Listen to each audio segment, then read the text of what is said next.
to show a video and I would like to expose Portable, Abibu, Olokada Iboji. Toba bipo ri ma popo yala ya eda. Me, I am challenging you. Portable, toba bipo ri ma popo yala ya baba nla ku baba eda. I am challenging you with my full chest. Jẹ́ kí n gbọ́ pẹ́kẹ́. Àìgbọ́ pẹ́kẹ́ ẹ̀gbọ́n kárí ẹ̀ ti tán báyìí. Ẹjọ́ là mbogoro ká tó sá. Wọn ò bí pọ̀ rí yàlá ẹ̀wọ̀n ló wo. Sórí material tí mo gbé wá yìí. Portable, wọ́n máa rí arrest ẹ fún kéèsì Sam Larry àti Naira Marley. Bá mi bẹ́ẹ̀ tiẹ̀. Ó mọ̀ wípé very dark man. Ó mọ̀ kó wà lórí kéèsì ẹ̀ mi mò ń ràn ẹ́ lọ́wọ́. Ó ní ṣe oríire Portable. Èèyàn kan wá ní kémi padà, kémi wá play fún mi láṣọ ẹ má jókòó bẹ́ẹ̀ yẹn jọ. Ṣé nígbà tí mò ń promote Portable, ṣé Portable sọ fún yín pé òun ò gba owó pẹ̀lú orin tí mo bá promote? A ní kán ti ṣépè fún yín sẹ́. Portable, wọ́n bá bí pọ̀ rí ìyá láyé ó ti kọjá àyè ẹ̀. Now ẹ máa gbọ́ ẹ̀yin èèyàn mi, mo máa gbé àwọn àṣírí kan wá. Do you know that Portable is not different from Iyabo Ojo? Ẹ̀yin èèyàn wa Lizzy Anjorin ó ti jáde ó tún wá sọ̀rọ̀ sí arákùnrin tí a mọ̀ sí Portable wèrè olórin. Ó ti jáde òun náà fẹ́ expose rẹ̀. Ẹ̀yin tèmi ọ̀pọ̀rọ̀ kágbọ̀n jẹ́ kágbọ̀n nǹkan tí Lizzy Anjorin tí ó tún ṣẹlẹ̀ nípa ọ̀rọ̀ Portable. Ẹ jẹ́ ká gbọ́. The same thing olórí burúkú ọmọ tó ń pè Portable táyé ẹ̀ ti bàjẹ́ yìí.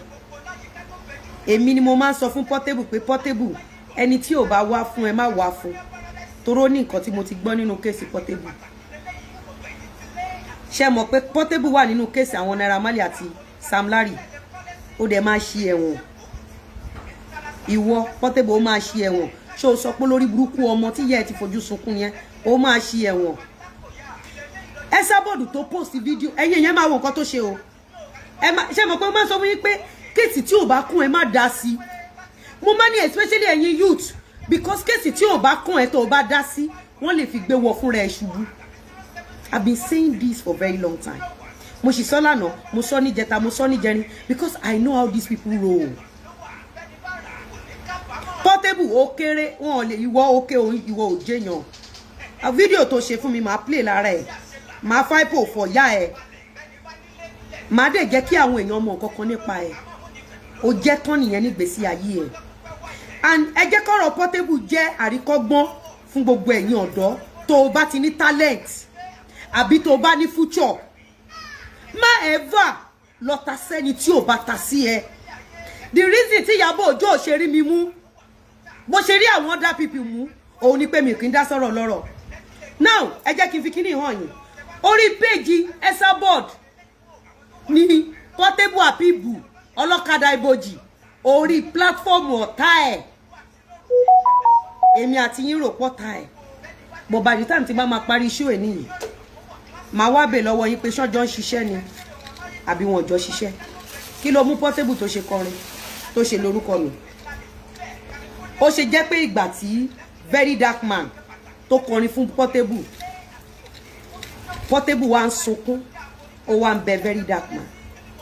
So definitely àwọn tí Portable ti ń kọrin fún láti ọjọ́ tó ti ń blackmail tó bá jẹ́ pé bí Portable ṣe ń kọrin fún wọn káwọn náà kọrin fún Portable ni Portable àti stop. Yes or no?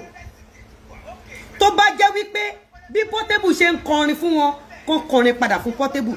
Number one, nígbà tí Iyabo Ojo post nudity very dark man kí ló mú Portable lọ fi òkò very dark man kọrin? Sórí irú Abibu Olokada Iboji kò ní talent. Abibu yàtọ̀ sí Iyabo Ojo. Iyabo Ojo sásábẹ́ Gistlover.